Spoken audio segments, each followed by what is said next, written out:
Namaskar everyone. Welcome to EVS class. I hope you guys are fit and fine at your place. Stay healthy, be happy and eat healthy. So our chapter 2 is going on. So today we are going to continue our chapter 2. Its name is Keeping Safe. So before we continue, let's quickly revise. So in previous video we learn about that we should take care of ourselves and stay safe from injury, and to avoid injuries we should follow some simple safety rules. So in previous video what we have learned about that हमें अगर safe रहना है so we must have to follow some safety rules, and we have done this activity और देखा कि कौन कौन सी चीज़ें हैं जो हमारे लिए सेफ नहीं है. And on page number 23 we taught about safety at home and safety at school also. So these rules we will quickly revise. So safety at home. Here are some safety rules that you should follow at home. First rule is do not leave your toys, bags and books lying on the floor. You might trip over them and injure yourself.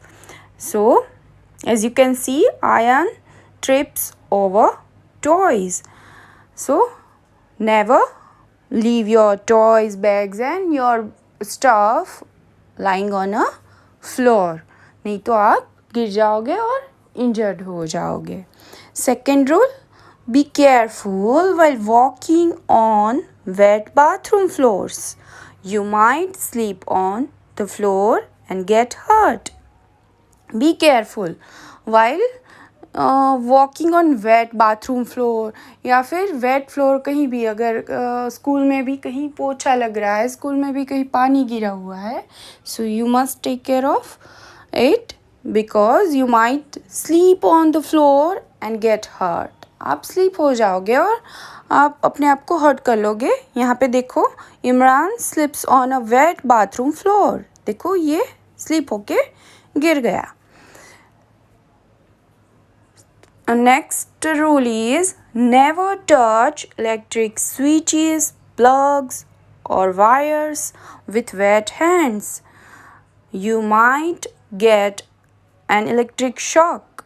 Do not put your fingers into plug points. See, हमें electric चीज़ें जो भी है उनसे कभी भी नहीं खेलना चाहिए. हमारे हाथ अगर गीले हैं तो उन्हें हमें छूना भी नहीं चाहिए. सो अगर हमने छू लिया तो क्या होगा? Will get electric shock. So never put your finger into plug points. Plug points में भी हमें फिंगर नहीं रखनी है. Okay. Next rule is do not go near the gas stove or play with sharp objects such as knives and scissors. So कभी भी अगर gas stove कहीं किचन में चल रहा है, मम्मी खाना बना रही है, तो हमें वहाँ पे खेलना नहीं चाहिए और कभी भी शार्प ऑब्जेक्ट से तो खेलना नहीं चाहिए. क्यों? क्योंकि यू माइट बर्न और कट योरसेल्फ. अगर हम स्टव के बाजू में खेलेंगे तो हम जल जाएंगे, और अगर हमने शार्प ऑब्जेक्ट से खेला तो क्या होगा? We cut ourself. Now last rule is do not try to light firecrackers by yourself. ये भी मैंने आपको बोला था, never try to light firecrackers by your own. आप जब भी बड़ों के साथ हो तभी ये करना है. ओके. Now next था safety at school. So here are some safety rules that you should follow at school. First rule is never run around benches in the classroom. You might fall down and hurt yourself. It's so easy, but हम सब बहुत मस्तीखोर है ना. Recess होती है या फिर madam class से दूसरे क्लास तक जाती है तो हमें मस्ती करने का मस्त अच्छा सा मौका मिल जाता है और हम ये मस्तियाँ करते हैं. बट ये मस्ती में क्या होता है, हम अपने आप को हर्ट कर लेते हैं और ये कभी कभी सीरियस इंजरी भी हो जाता है ना. हमें अगर फ्रैक्चर हो गया तो 15-20 दिन तक वो पूरा बेड में रहना है ना. तो you must take care of it. Never run around benches in the classroom. Second rule, do not run while climbing up or coming down the stairs. You might trip and fall down. कभी भी अगर हम stairs पे चल रहे हैं, school में stairs होती है ना, तो स्टेयर्स पे चल रहे हैं तो कभी भी चढ़ते टाइम या उतरते टाइम हमें दौड़ना नहीं है. आराम से जाओ, आराम से आओ, नहीं तो हम स्लिप हो जाएंगे, ट्रिप हो. अगर हमने एक स्टेप मिस कर दिया तो क्या होगा, हम गिर जाएंगे और बहुत गहरी चोट लग सकती है. Next rule is do not get into or get off a moving bus. Always stand in a queue and wait for your turn. कभी भी चलती हुई बस से चढ़ो मत और उतरो भी मत, है ना. आराम से बस आ गई, वो खड़ी रह गई, फिर आराम से चढ़ो. पर चढ़ना भी कैसे है, in a queue. We have to wait for a bus in a queue only. Line से अच्छे से चढ़ो. Next rule is never push your friends while playing. Both you and your friends might get hurt. Wait for your turn while playing on swings. हम playground में खेलने जाते हैं, है ना, तो हम फ्रेंड्स से लड़ लेते हैं कि चलो अभी मेरा टर्न आ गया, आप उतरो. तो लड़ने में क्या होता है, हम एक दूसरे को पुश करते हैं या फिर मारते हैं या मतलब झगड़ा कर लेते हैं. तो इसमें क्या होता है, हमें भी चोट लग सकती है और अपने फ्रेंड को भी लग सकती है. तो प्यार से खेलो, एक दूसरे की टर्न आने तक वेट करो. Okay, so these are the rule which we learn in previous video. So today we are going to learn about safety on the road. Yes, what is the topic? Safety on the road. See, when we are on the road, we must have to take care. क्योंकि वहाँ पे बहुत सारे vehicles आते जाते रहते हैं, है ना, और वहाँ तो बहुत सीरियस इंजरी भी हो सकती है. तो यहाँ पे हमें एक एक्टिविटी दी है सी कि यहाँ पे देखो लड़की और एक लड़का है, वो ऐसे भाग के जा रहे हैं, है ना. और यहाँ पे देखो कार्स है, व्हीकल्स है ना. और यहाँ पे एक लड़का और लड़की है, वो आराम से जा रहे हैं, है ना, वो ज़िब्रा क्रॉसिंग से. तो और वो यहाँ पे कार्स है, वो देख के भी जा रहे हैं. और यहाँ पे देखो सिग्नल क्या है, वॉकिंग का नहीं है, और यहाँ पे सिग्नल वॉकिंग का है. तो कौन सी पिक्चर राइट है और कौन सी रॉन्ग है? Of course it is right, because यहाँ पे सिग्नल वॉकिंग का है, तभी ये लोग यहाँ से वॉक करके जा रहे हैं. यहाँ पे सिग्नल ही नहीं है वॉक का, और देखो कार्स भी आ जा रही है, तो it is not safe. Now see, here are some safety rules that you should follow on the road. See, first rule, while crossing the road, first look towards your right, then left, and then right again. If it is clear, only then cross the road. See, आपको क्या करना है, whenever you are on the road और आपको road cross करना है, so you must have to see both of the side. आपको दोनों तरफ देखना है. First of all you have to look at right side and then left side and then right again. आपको 2-3 बार अच्छे से देखना है. And if it is clear, अगर रोड क्लियर है, then you can cross the road. It's so easy, but हमें careful रहना है. Okay. Second rule, do not stick your face or any part of your body out of a moving vehicle. यानी कभी भी हम चलते हुए व्हीकल में जा रहे हैं, कार में है, बस में है ना, या मोटर बाइक में है, कैसे भी कोई भी व्हीकल में है, तो हमें हमारे बॉडी का कोई भी पार्ट है वो विंडो से बाहर या फिर do not stick your face or any part of your body, कोई भी पार्ट ऑफ योर बॉडी या फिर अपना फेस विंडो से बाहर नहीं निकालना है. Okay. Next rule is do not play on the road. कभी भी रोड पे खेलना नहीं चाहिए. खेलने के लिए तो हमें प्ले ग्राउंड है, प्लेइंग फील्ड है ना, तो पार्क है, बहुत सारी जगह है. तो हमें कहाँ खेलना चाहिए? प्ले ग्राउंड में या फिर पार्क में. Never play on the road. Next rule is use a zebra crossing or a subway to cross roads. See, always use zebra crossing. zebra crossing तो आप सबने देख लिया. It is zebra crossing है ना, यहाँ पे दिया हुआ है zebra crossing. यहाँ पे subway भी दिया हुआ है. तो what is zebra crossing and what is subway? तो zebra crossing एक ऐसी जगह है, रोड पे बनी हुई होती है जहाँ से हम रोड क्रॉस कर सकते हैं. ओके. क्यों सिर्फ ज़िब्रा क्रॉसिंग पे ही रोड क्रॉस कर सकते हैं? Because at that place vehicles move slow down. वो व्हीकल्स जो है वहाँ पे मूव करते हैं, पर वो स्लो, उनकी जो स्पीड होती है बहुत ही स्लो होती है. अगर हम वहाँ से क्रॉस कर रहे होते हैं तो वो आराम से वहाँ पे रुक सकते हैं हमारे लिए. तो it is safe for us. Okay. So always use zebra crossing. और सबवे क्या है? See, this is zebra crossing है ना, and this is subway.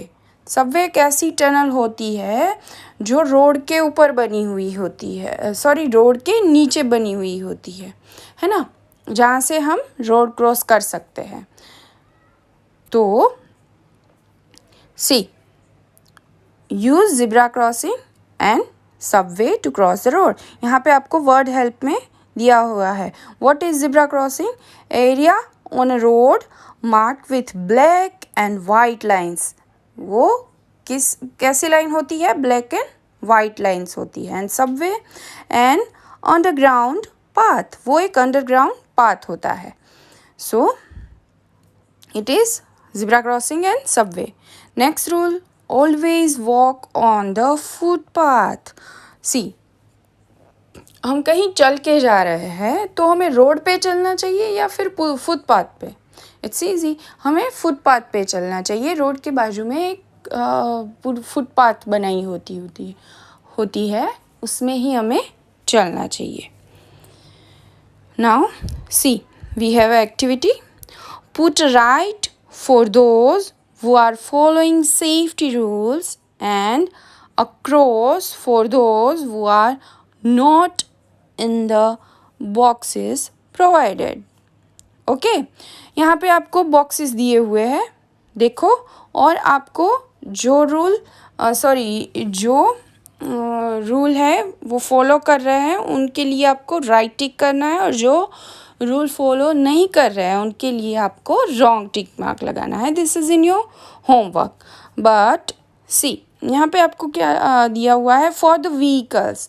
जब हम यहाँ से रोड क्रॉस करते हैं तो व्हीकल्स के लिए यहाँ पे देखो ये ट्रैफिक सिग्नल बनाया हुआ होता है. तो उसका मतलब क्या है? See, green light says go, red light says stop, yellow light says wait, और drive ahead carefully. Yellow light है तो हमें क्या समझना है? वेट. यहाँ पे वेट करो, और ड्राइव कर रहे हो तो केयरफुली करो.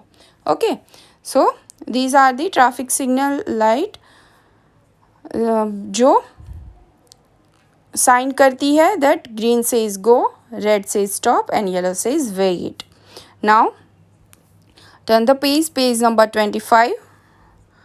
Let's remember. Tick the safe activities and cross the unsafe one.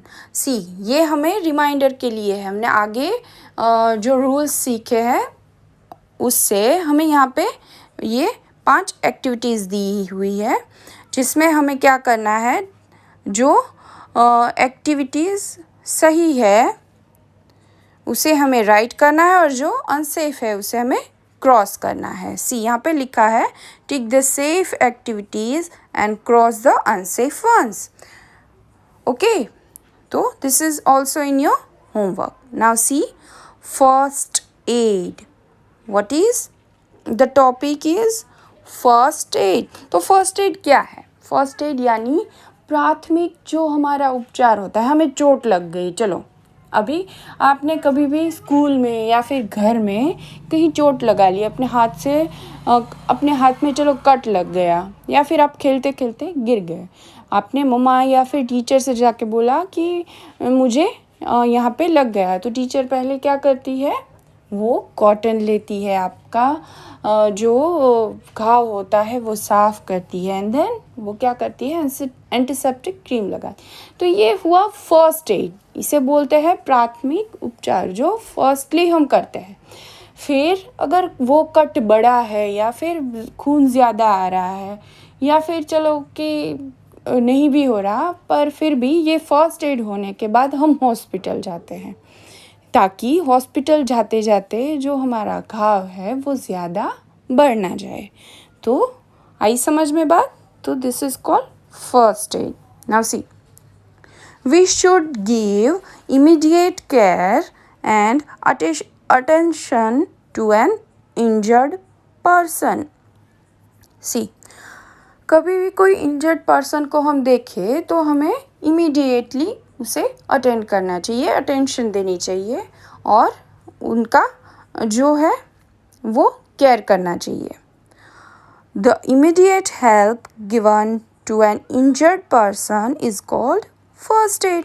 ये हम जो सडनली उनकी जो हेल्प करते हैं इमीडिएटली, यानी सबसे पहले जो उनकी हेल्प करते हैं उन्हें हम क्या बोलेंगे, फर्स्ट एड दी हुई है ना, फर्स्ट एड देते हैं हम उन्हें। तो what is first aid? That the immediate help given to an injured person is called first aid. Injured person की हम फर्स्टली जो हेल्प करते हैं उसे हम फर्स्ट एड बोलते हैं। If you get hurt, go to an adult immediately for the first aid. You can also call a doctor if it is a serious injury. अगर आपको लग गया, if you get hurt, so go to an adult. तो आप अपने बड़ों के पास जाओ, है ना, और immediately उनसे फर्स्ट एड लो, यानी immediately उनकी हेल्प लो कि भाई मुझे ये लग गया है तो इससे क्या करना है। तो वो जो आपसे बड़े हैं वो आपकी हेल्प कर देंगे। और you can also call a doctor, और आप डॉक्टर को भी कॉल कर सकते हैं कि भाई मुझे ये लग गया है, आप मुझे आके देख जाओ। It is a serious injury, अगर सीरियस इंजरी है, हमें खून निकल रहा है, बंद ही नहीं हो रहा है, तो वो सीरियस इंजरी है ना, उसके लिए हमें फर्स्ट एड नहीं चाहिए, उसके लिए हमें डॉक्टर चाहिए। सो अगर हमें सीरियस इंजरी है तो डॉक्टर को बुलाना है। Now see, a box that contains things needed to give first aid is called first aid box. See, एक ऐसा बॉक्स है जिसमें फर्स्ट एड की सारी चीज़ें रखी हुई होती है ना, उसे हम फर्स्ट एड बॉक्स बोलते हैं। आप सभी ने फर्स्ट एड बॉक्स देखा होगा स्कूल में, घर में, है ना, एक ऐसा बॉक्स जिसमें फर्स्ट एड की सारी चीज़ें होती है। जैसे कि कौन कौन सी चीज़ें होती है हम देखेंगे। It contains things such as antiseptic lotion, antiseptic cream, bandage, scissors, gauze, cotton, gloves and syringes. क्या क्या होता है? सी, यहाँ पे आपको फर्स्ट एड बॉक्स भी दिया हुआ है। इसमें क्या क्या होता है? Antiseptic cream, antiseptic lotion, cotton, gloves, गाज, फिर है सिरिंजेस, सीजर्स, बैंडेड, बैंडेज, ये सारी चीज़ें इसमें होती है ना। तो व्हाट इज़ फर्स्ट एड? पहले तो व्हाट इज़ फर्स्ट एड? तो फर्स्ट एड क्या होता है? The immediate help given to an injured person is called first aid. और फर्स्ट एड के लिए हमें क्या चाहिए? First aid box. और फर्स्ट एड बॉक्स किसे बोलते हैं? A box that contains things needed to give first aid is called a first aid box. और उसमें क्या क्या होता है? It contains antiseptic lotion, antiseptic cream, band-aid, bandage, scissors, gauze, cotton, gloves, and syringes. For small cuts and wounds, wash the area with water, wipe it gently, and put an antiseptic cream. अगर हमें बहुत छोटा सा घाव लगा है तो हमें क्या करना है? और स्मॉल कट लगा है तो हम पहले उस घाव को धो लेंगे। अगर कहीं हम सीज़र हमें लग गई है ना, हम पेपर कट कर रहे हैं और सीज़र लग गई, तो हम क्या करेंगे? वो छोटा सा ही घाव है, उससे ज़्यादा नहीं लगेगी, तो हम क्या करेंगे? We wash the area with water, वो पानी से हम धो लेंगे।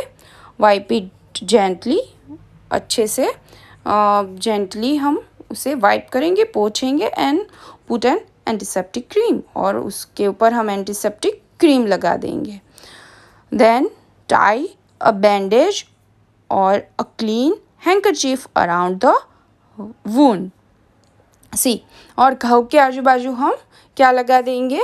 बैंडेज, जो पट्टी होती है वो लगा देंगे, या फिर क्लीन हैंकरचीफ।